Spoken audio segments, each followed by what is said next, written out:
Thank y'all for tuning in to the AV Experience. And today we're going to talk to some veterans, to my brother veterans, about the experience inside and outside of the military, something that you probably would not hear from a recruiter. So let's get to it. On the telephone, I have my brother, and y'all go ahead and introduce yourself and the branch you was in and how many years you served. Yo, it's James representing. I was in 14 years, 2024. Was in the Navy, it's a good experience. I took that for what it's worth. Helped me out a lot in life, met some great people. That's really about it. So I'm Nate. I was also in the Navy. I was a CB for the U.S. Navy. Never been on a ship unless I was cruising, with Carnival or somebody. But I did 8 years of active reservist. Got deployed one time. All right, so we got James, 14 years, and Nathan, you say 8 years? Yep. Okay. All right, so let's start out. Why did you join the military? Why did you join the Navy to begin with? Hey, so first off, to begin, like when I be listening to the podcast, sometimes they come off kind of dry, kind of slow. I'm gonna tell you, like that beat, man. Like I just want to kick a freestyle just off that, like funky, fresh, fat, dope, stupid, man. Anyway, that's just me. Like I be getting hype. I be kicking flows. You know what I'm saying? Look out for me. I'm coming out with my mixtape 2024, whatever. But yeah. All right. So reason why I joined was I was in New York and I wasn't doing nothing. And versus being out on the street, my father he wanted me to take over the business. So I said, yo, like I gotta do something with my life, whatever. So I was downtown one day and walked past the recruiting office. My girlfriend at the time, prior to that, had already joined. So when I walked past the recruiting office, it was like, hey, what's going on, blah, blah, blah. I was like, yo, I just need to know what time it is. I'm not really coming in here for all of that, so they kind of like roped me in. And what it is that a lot of people don't understand. When you go to these recruiting offices, sometimes you may not even be looking for nothing. You just want to find out some information. Mm-hmm. But they shine all this gold in your face to get you hyped up for what things could be if you need to change within your life. And it's really not going to be about that. So as you get older and you get into the military, you realize, oh, hey, I could have did this, I could have did X, Y, Z. So my advice to anybody, like if you're thinking about joining or whatever, it needs to be a decision that you want to make, and don't be mesmerized by all the glitter and gold, and use the military specifically for what you need to use it for, and get out, get in, boom. Right. Okay. What about you, Nate? So my story is a little different, man. Of course, my experience was when I got out what is it called, high school. Man, that's how long ago. But when I finished my high school, I wanted to go straight to the Army.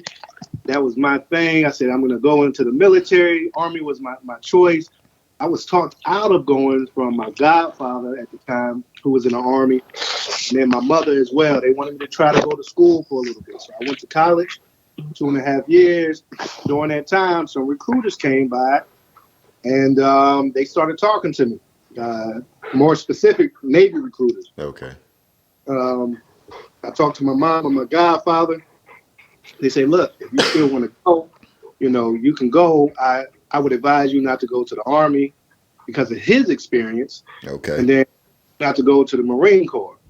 So I decided at the time that I would go to the Navy. And that is pretty much how I ended up in the Navy. So the further things, because of me and Nate's relationship, this is one of the positive aspects about being in the military. You meet good people, and then even after you get out, you continue to be friends. So in this little podcast, we're going to crack a lot of jokes, and I'm going to start off with this one. So when Nate actually came in, he was kind of confused about things, and he didn't really know that he was a real person. And person is not the word that I want to say. I want to keep it clean for the podcast, but you already know what I'm trying to say. He wasn't a real person. When I came in, they needed real people to come in. So they was like, hey, you're a real person. We're going to let you in just because based off, your personality and stuff. I'm a real dude. You know what I mean? So they put me in ASAP and stuff. Matter of fact, when I came in, I went to the front of the line. It was kind of like a VIP status or whatever, you know what I'm saying? They was like, real people go to the front first. So I just, came to the front, did my thing. I am, therefore I must. You know what I'm saying? So there you have it. Okay. The people that go to the front of the line score low on their ASVAB, man. They ain't tell you. I got you. I'm not blaming you, Nate. I blame the school system in Georgia. But go ahead, do this podcast. So within your 14 years, I'm directing this to James. Within your 14 years, did you experience anything out of the ordinary or anything unexpected as far as treatment? Yeah. So you're always going to have discrimination with anything that you do. You're always going to have people that's going to try to hold you back. You're always going to have good people, and you're always going to have positive. So in that setting, you have to decipher certain things and don't let it get to you. I believe it's a state of mind, and they kind of go on that from the beginning. So once you get past that point, it's kind of like an easy ride. You know what I'm saying? Once you're prepared mentally, you can kind of ride things out for what they are. You know what I'm saying? So, No, because my experience ended my career. So I wasn't that person to ride it out like you just got finished explaining. I couldn't get past that point. So I can't identify with that one. I just couldn't swallow that pill. I got you. And the thing is, the military's not for everybody. So That's right. example, I was joking around about when I first came in, but on a true fact, when I first did come in, we came in to the what's that? When you get off the plane and you go to boot camp, you're getting processed and all of that, you're getting your uniforms. I was at that section or whatever, right? Mm-hmm. So basic training. But when you first get off the bus, like you walk in the building and Max. yeah, they line you up and everything. So basically, everybody from New York was together. Everybody from Chicago was together. Everybody from Georgia was together because y'all all came in on that plane or whatever, right? Right. I'm in line. I'm chopping it up, blah, blah, blah, whatever, regular stuff. So one of the people in charge, the petty officers, came up to me, hey, no talking in line.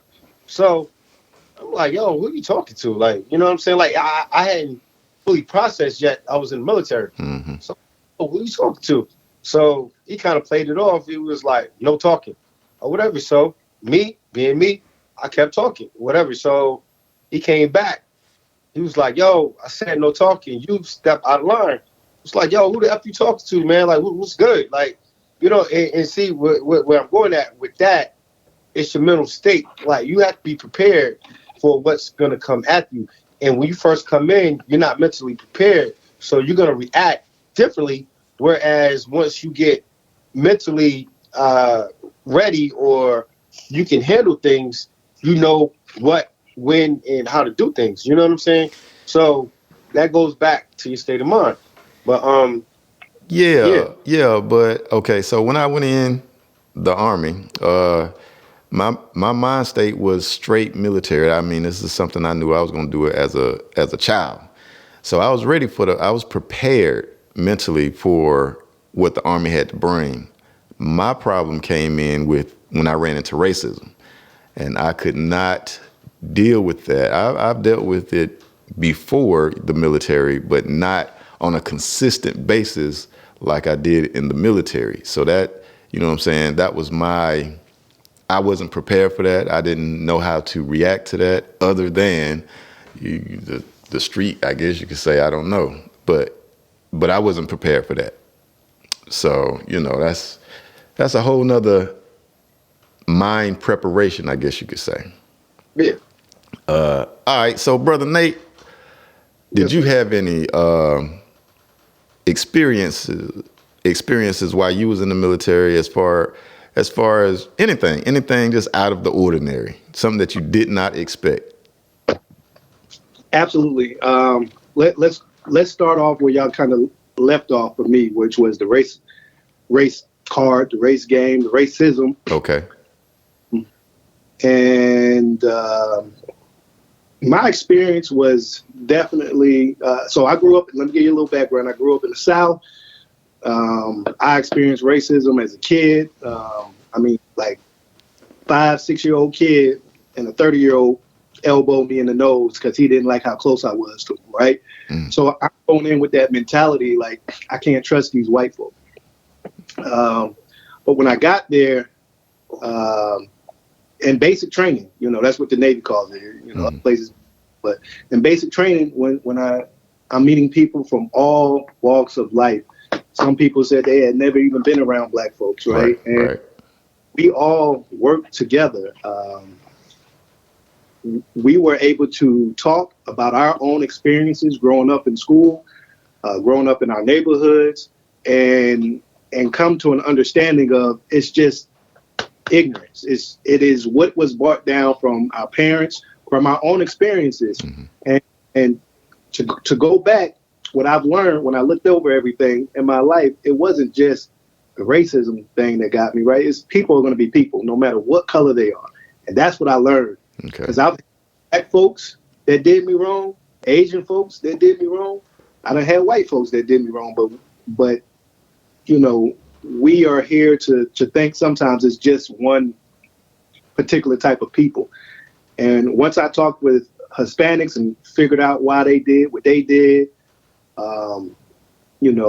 man, bruh, I got to say some stuff. I'm trying not to say something because they really let you into their lifestyle. Like, we had tattoos, and some people's tattoos, you got to explain what your tattoos mean when you go in the military. Some of us tell them, make up something to make it sound like it was good and get in. But then when you really get to talk to the person and find out, you realize those tattoos really mean something else. And those became my best buddies because we were open with each other. We talked to each other. We got rid of all the stigmatisms and labels that we put on each other. And that was just in boot camp. And then it even grew when I went to my A school, which I guess Army would call it, I don't know, when you go to learn your trait, your job. AIT. AIT. Okay, thank you.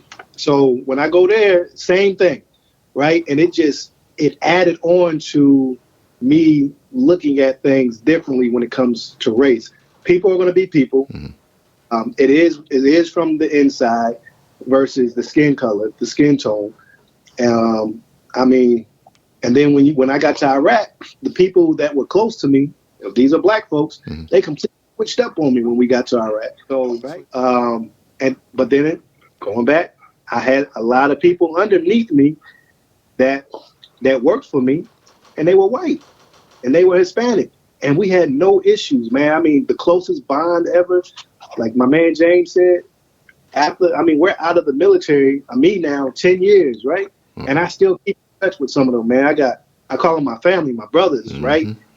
They Hispanic, they white, it's black folks, obviously, right? So, my experience, it did open up my eyes to not just look at the color, but to look at the actions of the person and wait for some time too, because when they're around different environments and different situations, I don't know, whatever tempted him to go that way, so he did. Right. So the touch on that, and me and Nate been cool since forever. And Nate's black and I'm black, but Nate's a little bit darker than me. Like you think about black, you would think about Nate, but you would think about like darker than that. Like Nate black. You know what I'm saying? Like that's how dark he is. Anyway, people don't understand, like in the civilian world, you have a job, right? And you go to work, you be like, oh, I hate my boss or I hate who I work with. It's like, okay, once you get off, you get that mental break. Or you could quit your job and be like, all right, I don't want to deal with these people no more. In the military, you can't quit. Right. And you're officially out. So what I'm saying is, if you're dealing with racism, you're dealing with whatever, you got to see this person every day. You can't avoid this person. You can see him walk the other way. You're still going to see him every day because you're in the military.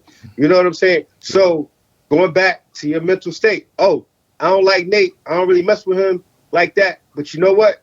I'm going to have to deal with him because I got to see him every day. Now, the thing is, too, you got to put aside differences, racism, and all of that, because when you're out there on that battlefield, it may come down to your life or his life. So, true story. How Nate had somebody mentor him, I had this guy, I thought he was cool, whatever, boy. So, we get into a situation in Iraq, and I hops out the truck, and I'm like, yo, like, you know. Man, you got to paint the picture, man. What kind of situation, man? Where were you at? What were you doing? Was it a firefight? Was it, I was just working a job, or what was going on? So if I may elaborate, let me rewind. I was in Iraq. I was on the convoy. We was off base, and we one of the trucks up ahead of me, the cargo was loose. So I called to the convoy leader. I said, "Hey, the load is loose. We need to stop the convoy." So anybody that's been on the convoy, when you're basically in enemy territory, you know that's a dangerous situation. So when we stopped, we had like a line of cars behind us, and at that time, people were known for, you know, popping out of nowhere, shooting, car bombs, like all types of crazy stuff. So you don't know what's going to happen. So anyway, I stopped the convoy.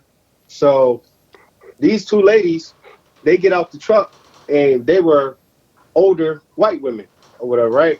So, you know, me, I get along with everybody. So if I'm with you, I'm with you. So they had to get out their trucks, and they had to secure the cargo. So I'm like, all right, let me get out. So if anything happens, I can defend them or whatever. So in my truck, there was somebody else. And I'm automatically thinking that when I get out, he's going to have my back. Mm-hmm. So I hop out, and they're securing the cargo, and I'm watching this guy the whole time still sitting in the truck. So was he the driver? No, he was a passenger. Okay. So a car behind us, because it was a long line of cars, breaks out of line, is headed towards me. So I'm like, okay, what is this car about to do? Is it about to hit me? Is it about to get out, start shooting? Is it going to blow up? Like, so I'm scared. You know what I'm saying?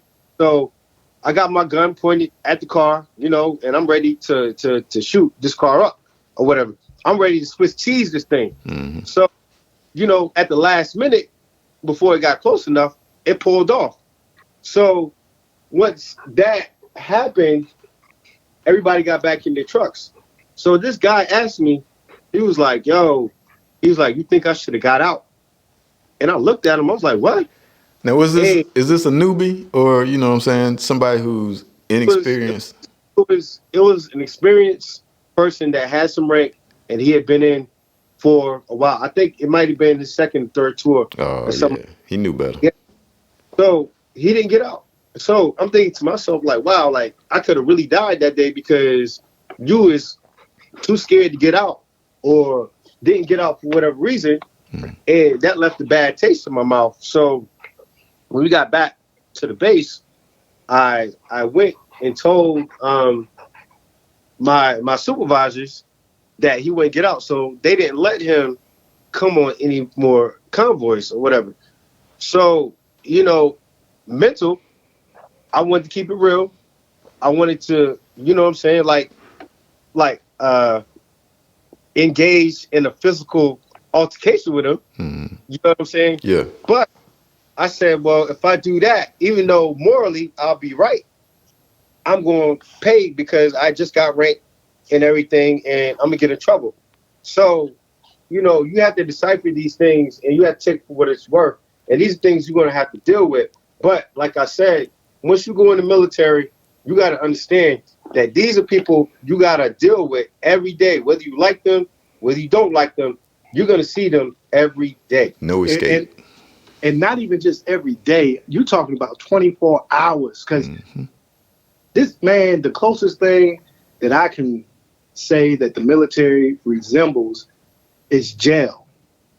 Right? And I except we're getting paid, but I mean, we're confined. We can't leave. You know, you get court-martialed, AWOL. Like, so not only are we dealing with them during working hours, even off working hours. Yeah, they right there. They in our sleeping quarters. We pass each other when we on our way to the head. Yeah. You know what I'm saying? The latrine, as you Army folks say. You know? So, man, I mean, we in the child hall together. Like, there's no escaping. Yeah, it's no. You around these people morning, noon, and night. You know what I'm saying? So you're gonna see this person, and like I said earlier, Nate, he dark. So at nighttime, I can't even see Nate and stuff. You know what I'm saying?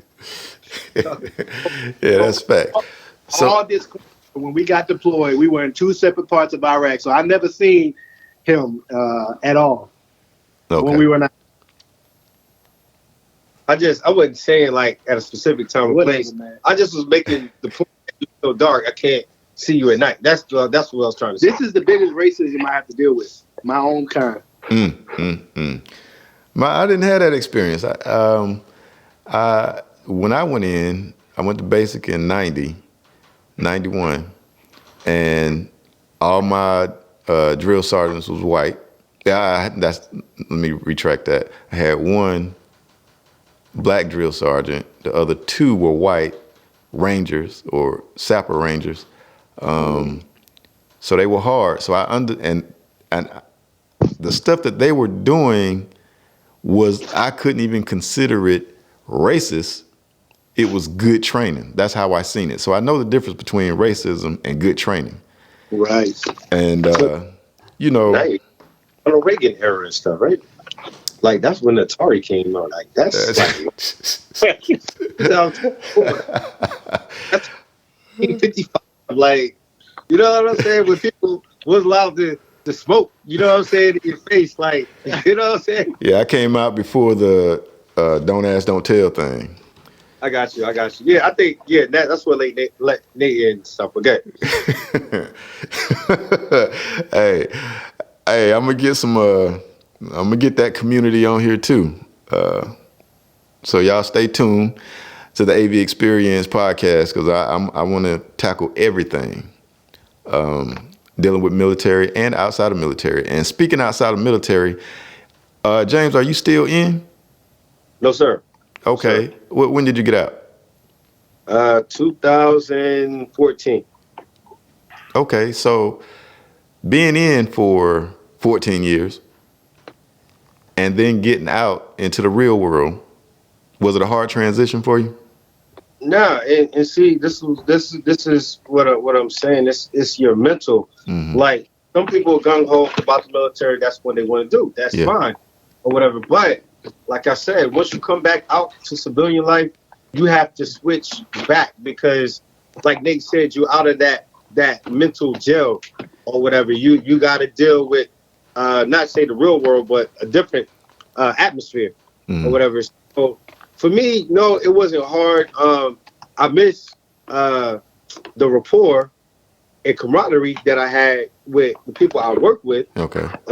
But I mean, I got to the point where I used it for what I needed to use it for, and then I was good. So for me to stay in any longer than that would have been a disservice to myself, because that's not what I wanted to continue to do.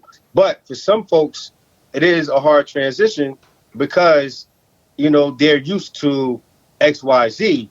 You know what I'm saying? And the way the world works, you can't do that. Like, you have to switch back. Yeah, that's easier said than done. Correct. For some folk.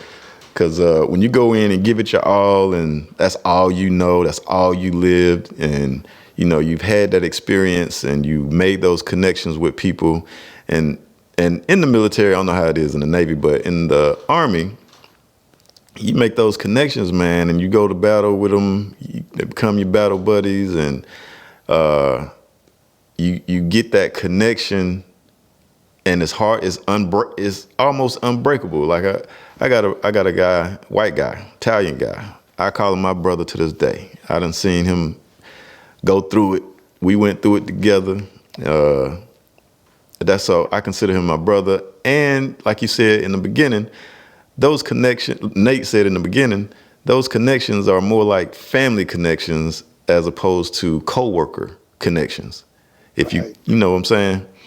So the transition into civilian world to where there's no order is kind of hard making that transition for some of us. For some of us, it's hard making that transition because we're used to order and we're used to, you know what I'm saying? We just used to organization. That's order.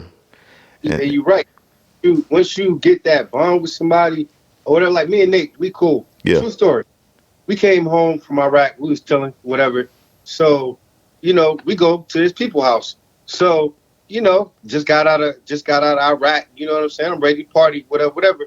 So, you know, I'm around his family, whatever. I said, hey, like, you know, Nate, like, you know, is it okay, like, if I talk to one of your family members? And, you know, I know me, like, I'm a good looking dude, so I can, you know, get anybody I want or whatever. So he was like, it's cool. You like, you know, you go ahead, you know, do your thing, blah, blah, blah, or whatever. And I was like, wow, like, this guy, you know, he trusted me to let me, like talk to his family. And, you know, to make a long story short, your boy, you know what I'm saying, surprisingly, you know, I did what I had to do at the time, you know. So once my mission was completed, and they remained cool. But the thing was, you know, we had a bond. Me and Nate almost got in fights. Like, I remember one time, like, he rode my bike and I was going through it and he didn't come back in time. And I threw a bottle at this dude or whatever. You know what I'm saying? Like, and he was breathing all hard. I'm breathing all hard. We ready to fight. And I think Nate realized that I'm a real dude, so he really can't mess with me or whatever. So I said to myself, being that I know that he knows I'm a real dude, I'm going to let it go. You know what I'm saying? We done come to blows. Like, my daughter, she was in the hospital. This dude stopped what he was doing, make sure I was good. You know what I'm saying? Yeah. Like, we've been through all types of stuff. He came back. He was like, yo, because we was in, like, the Navy, but we was in the, like, basically, like, the construction, like, war type thing or whatever. Like, we were with the Marines, the armies or whatever. So I was a builder. So, you know, I was in the demolition. I like knocking down walls or whatever. So Nate was like, hey, when we get back, I'm knock down all the walls I can. And that's what he did and stuff. Yo, I know you was were you like this in the military? Man, he was worse. I was worse. So one thing that I did notice was in the military, you are able to be yourself because it ain't no quitting. I mean, you can quit, but it's a process to quit. So you can be yourself 100%. And you're right. But see, I had such a good rapport with people. I go up to white people, I crack white jokes. I go up to Asian people, I crack Asian jokes. Yeah. I go up to Mexicans, I crack Mexican jokes. I go up to Africans, I crack African jokes. Nobody was saved. But they know at the end of the day, that was my way of getting to know them, making them laugh, so we can get through this difficult time. Yeah. So Nate, let me ask you the same thing, man. Coming out, did you have a difficult time transitioning from military to civilian? He's not saying coming out the closet. He's saying coming out the Yo. So for me, it was difficult. I mean, until this day, and I've been out since it's going on 10 years as well. 2014, James and I got out around the same time, and he did a little active duty before he joined where I was, which was a reservist unit. Okay. We were the best at what we did, though. However, it is difficult for me.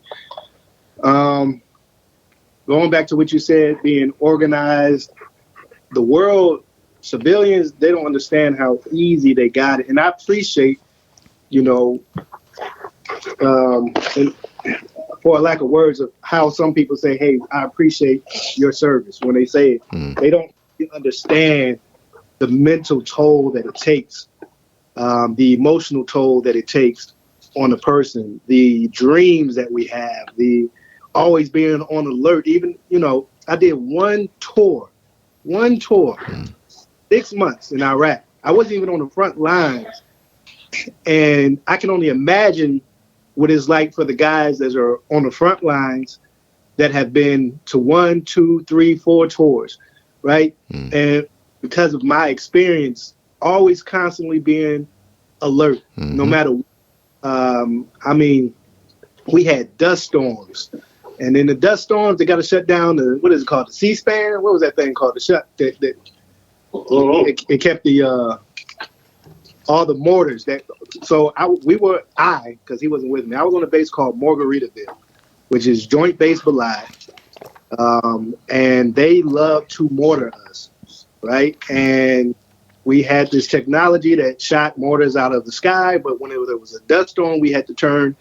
I'm just going to call it C-SPAN. That's all I can remember. I could be wrong, but they would shut those down because they would go haywire, and the Iraqis knew that. So guess what? We got mortared all the time, and this is coming back to me being trying to adjust to civilian life. I mean, a mortar landed 50 yards from me. That's casualty rate, right? I might have not died, but I would have been hurt, and it was a dud. I felt the vibration when it hit the ground, right? Everybody's taking for cover, man. And to this day, when I hear something, like, you don't know that a mortar is coming until it's too late, and you hear the whistle in the sky. And when you hear that, you know it's too late. And it was too late for me. But thank God that it was a dud. Now, coming back to civilian life, what that did to me was when I hear these planes or these jets going over, every once in a while they make this sound. I don't know if they're powering down, powering up, but it causes me to look up and then look for cover. Right? Yeah. So I'm constantly, knowing what's going on, I'm always feeling like I'm on guard. I'm waking up in the middle of the night. I'm checking my house. I'm checking my windows, my doors. I'm sitting there. I always keep a gun next to me, right? It's loaded. It's ready to go. Because that was what the experience was. 6 months that I did. 6 months. And it changed. It's like brainwashing because of the experience. 24/7. Man. I understand. No matter, I had to learn, no matter what your job is, if you downrange or if you in country and you in wartime or whatnot, no matter if you're on the front line or the back line, you still got that experience of you're in a foreign country, you know you in war, so there's no telling what is going to happen, when it's going to happen, or if it's going to happen. So you constantly, 24/7, it's like an anxiety. It's you just on alert, can't get sleep, good night's sleep. You can't relax. You're always tense. And I've learned that, and that takes a toll. That takes a toll on a person, no matter how many tours you done. And let me say this, and only because I know James. Like, he's saying it wasn't difficult. And that's a dangerous place to be when you don't know that you experience traumatic experiences, or you have that, because he acts as if there's something always there. He's always watching his back, but he doesn't realize that. But I realize, I use A services, man. That it actually helped me, right? So I understood what I was feeling and what I was going through. You got to understand, there's some people out here that still don't understand why they're having these emotions and these feelings and what's going on with their relationship. That's right. And I love my boy to death, right? And this is one of these, and this is what I learned in Iraq too. Not even just Iraq, just the military. Because we couldn't stand each other when we first met. I did not like this dude at all. That's because you took my squirrel, man. Anyway. You took my squirrel, man. And he the good looking one. But anyway. What I will say is, when we actually learned each other, we got to talk, and this is with everybody, right? Because you go in not liking some people because different backgrounds, and you get to understand that y'all got similar hearts, just different ways of thinking. And then you come out and you see how he responds now differently, and I'm like, yo, bro, you not okay, and he thinks he is. So maybe it's a cover. The cover may be the joking, the rapping. You know what I'm saying? Some people cope with trauma differently, Absolutely. and you know, maybe at night when when James wind down, them thoughts run through his head, and his coping mechanism, your coping mechanism kicks in, and you just, you know what I'm saying? I don't know what goes on in your head, but if you've done tours, you've been downrange, if you've had an experience like the one you just explained to us, man, that gots to affect you. I don't care how strong you think your mind is, it has to affect you either unconsciously, subconsciously, or something. Yeah, so yeah, it affects you. The thing what I was saying was you're gonna be affected by that no matter what. Right. We was talking about the transition and everything, like come back to civilian life. Like for me, like I said, it was easy. And that's because I didn't want to do the military no more. So that is like, for me, that's separate from what we're talking about. Like, you know, like when you go through these traumatic experiences, like you're still going to deal with them every day. It might be difficult, but like I said, like the transition for me to get out, like, okay, boom, I'm done with the military. Like, I'm good on that.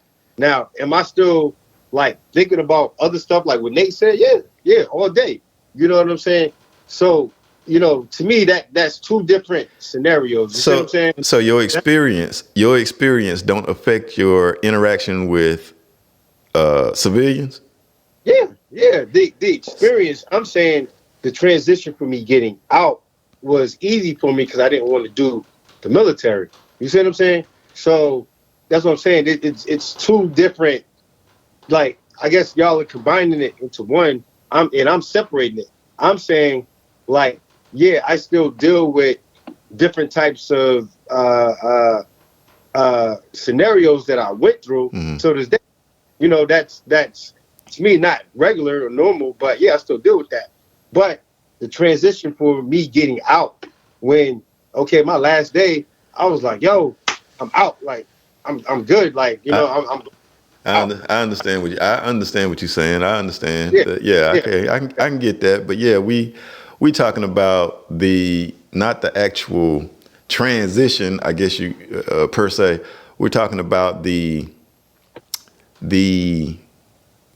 connectional transition, the emotional, the mental, the transition of being integrated back into the real world. Even though you was done with the military is still in you, because they don't what is it, debrief you. They don't debrief you. No. So you know, the military is still in you. Yeah. Correct. Even though you done with the organization, everything that you went through while you was in, you took some of it with you into the real world. And so that's what I'm talking about, the transition of, you know, just trying to leave the military behind you and the experience and everything. You're and that's what I'm saying. So with that, I think you're never going to leave that behind you. Okay. You know what I'm saying? You're always going to think about things. You may stay in contact with people. You might remember different situations or whatever. So you're never going to leave that behind you, at all. So let me say this, and you know, I understood the question coming right off the bat, but that's what happens when you score low on the ASVAB. He didn't really understand. But what I will say is, and going back to the question, I kind of went into, you know, a ramble, which I learned too that was my thoughts are not as precise as before, because I'm always looking, I'm always watching, I'm always doing. How did I transition? The civilian world is chaotic. They don't do things that are. Sometimes it just doesn't make sense, right? I'm not saying that the military does either, because we all know stand by to stand by. We all know that. However, there's still structure. So I thought coming into civilian life that I was super disciplined. I was like, yo, I can do this, I can do that, because I mean, I've been doing this all my life. But then what I realized, and this is a hard pill for me to swallow, man. I'm in my going. I'm in my upper 30s, right? I'm not too far away from 40. And I'm realizing this now that I need structure. I thought I could go out on the world, have my own business because I got the discipline to do that. But no, what I realized is I got discipline to follow orders. I got discipline to do what I'm told. And if somebody tells me what to do, then I can do it like with no problem. They show it to me, I'm good. But now I'm out here in the quote unquote real world where I got to figure out stuff on my own and come up with my own SOP. You know what I'm saying? It's more difficult for me. And I realize that now that I'm not as disciplined as I thought I was. It does take me more motivation to do what I need to do in order to see the change or the work ethic that I want to see in my life. Like, man, and it's like overwhelming because nobody's telling me what to do anymore. And I'm just the opposite, man. I'm just the opposite. I'm so disciplined that when I put my mind to doing something and getting it done, I'm usually doing it by myself because I can't trust the civilians to help me out. I can't, you know what I'm saying? They don't, if I talk to them like I talk to the folk in the military, they get offended. And what? You know what I'm saying? So I have to, I'm by myself pretty much. So that's why most of the people that I keep in contact with and call my friends and family or whatnot are people like you, somebody that can identify with me, even though you wasn't in the real military. You know, you can still identify with me. and again, I always go back to the ASVAB. That's somebody. Hold on, wait. You said you was in the Army or the South. What's the difference, bro? You say what now? You said you was in the Army or the Salvation Army. Hey, look. Anyway, hey, I'm telling you, man. You was probably National Guard. I started out in the National Guard and went to the reserve and then went to active. And that was from 90 to 2003. Wow. So let me say this, though, man. What we just experienced, though, stop, man. Oh, my bad. What we just experienced is like military camaraderie. No matter what brand, and we always understand. We have a baseline of understanding when it comes to jokes. And we joke and crack on everybody else that's not in our branch, but we still have respect for them. Most definitely. We know, that we didn't have to do this. We didn't have to be it. Well, most of us. Some of them had, hey, you either serve in jail or you serve here.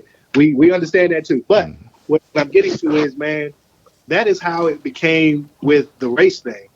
All right? Like you gotta have an understanding, man. And that's what it is. You gotta have an understanding. Like you said you was in the army, like we joke and laugh about the army thing, but we all respect each other. I got a lot of respect for the army. Y'all was the ones out there like in front of the stores when it be Christmas time, giving a little money and stuff. So I got respect for y'all. Y'all was out there to go. And I be looking at y'all, I be like, those people cold, man. Like they jiggling that bell trying to get that money and stuff. Like, that was that was in the 90s. You remember that? Man, get out of here with that nonsense. But the Army joke about the Navy too now, but I ain't gonna say it on the podcast. Yeah, absolutely. And I always tell people when they say that, I'm like, yo, I'm a CB, bro. Hey, I don't nobody want us, but Marine Corps, they wanted us. Yep.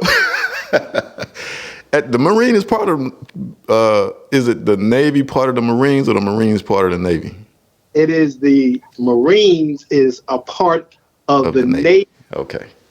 But we just won't let them, all right? So when they get paid, it says the Department of the Navy. Mm-hmm. That's what on their DDS. What is it called? The pay stub? I don't even remember what it's called. LES. LES. Thank you. Yep. Yeah. We got some race discrimination going on? Nah. He was just getting some understanding on what the Marines. Oh, I was about to go in on the Army and stuff, man. I was about to let them have it and stuff. It was race discrimination. It was told that if the Marines ever became their own true branch, that they would take the Seabees on. Now let me say this. This is something to do with the experience in our battalion that we were in. Now, when we were in Iraq, 2 separate locations, right? There was a lot of discrimination going on. to the point where there was a world, not a world, but there was an investigation. Our unit was disbanded. There is no longer, and what we were part of the NMCB 24, right? That it is no longer there as because it was the Navy. It's called. We were decommissioned, even though we weren't on the ship. Mm-hmm. We didn't have a ship. That unit was decommissioned. Of course, they'll tell you certain things, and why it was decommissioned. But the people that were in Iraq understood. Like I said, our battalion was in the South, right? Okay. So there was a lot of investigations going on to the point where there's no longer any of us. And I believe we had some of the best people out there. That was another part of the reason why I even got out the Navy, because I knew I couldn't be a part of that organization anymore. Whether good or bad, I had more good times than bad. I'm just going to tell you like that. I had more good connections than bad. And no matter where you go in life, civilian, military, you're going to have those bad apples. And it doesn't mean it's a race of people. Mm-hmm. It's just part of people. Right. Well, that's good. Let's wrap it up. I got one more question for y'all. And it is, if you could do it again, would you? Or what advice would you have for somebody who's talking to the recruiter whether or not to go in the military or the Navy? All right. First, only because James walked away for a moment. So when he comes back, eat that question. Now, for me, absolutely, I would do it again. My recruiters were down to earth. They never lied to me. I even changed my contract. My first contract was active duty. I was going to be a aviation ordnance man. They told me what carrier I was going to be on. And in the middle of all that, based on some little girl I was dating at the time, I decided to change and go as a reservist. Mm-hmm. That's how I became. And I was like, well, since I don't have to, be on a ship, because remember, I wanted to join the Army at first. I'm not going to lie. Mm-hmm. And I found the next best thing to do that I didn't have to be on the ship, which was in construction. Mm-hmm. Now, my recruiters didn't lie to me, and I've heard some horror stories. Navy, Army, Marine Corps, it don't matter. Even, I don't know about Air Force so much. It's such a cush thing. But they got some chicken D's. Oh, they sure do. But anyway, we ain't gonna get to that. Would I do it again? Mm-hmm. Absolutely. Now, the advice I would have to somebody going in is just cross-reference. What I learned to do is trust, but verify. So if somebody tells you something, you can trust them. You don't have no reason not to trust them. Mm-hmm. Verify that what they're saying is in black and white. Okay. Right? So I've gained lifetime friends, which I call my family. As James explained earlier, like we've been in fights, we've been in arguments. We out the military by this time, and no matter what, we like brothers. We're going to come back. We're going to talk. You know what I'm saying? We're going to make things right. He don't like to apologize, but, I understand him now better than he understands himself. I got boys that I might not talk to for 2 or 3 years, and we pick up the phone, and guess what? We talk like we never missed a beat. That's right. Right? Yeah. I got guys that are willing to strap up and arm up with, whatever I need to go fight a battle, leaving families behind, right? Because if I need them, they'll do that. You can't find that out here. I don't think so. Not unless you deep in the streets. Right. And you'll be surprised how many gang members are actually in the military. But they have a sense of understanding what that feels like. Mm-hmm. Yep. Is James back in the picture? So it's all about what your goals is. Did you hear the question? Yeah. It's all about what your goals is in life, and you got to ask yourself: are you prepared for this? Like Nick said, do your research. Don't just go off any little thing. You got to take it for what it's worth, and you have to maximize that experience. So my thought process is: if someone wants to join the military right now, just think it through, think what your goals are, kind of go from there. I recommend, going to the Navy, being CB and stuff like that, because those like the realest people or whatever. So you're gonna have the greatest experience. That's just my thought.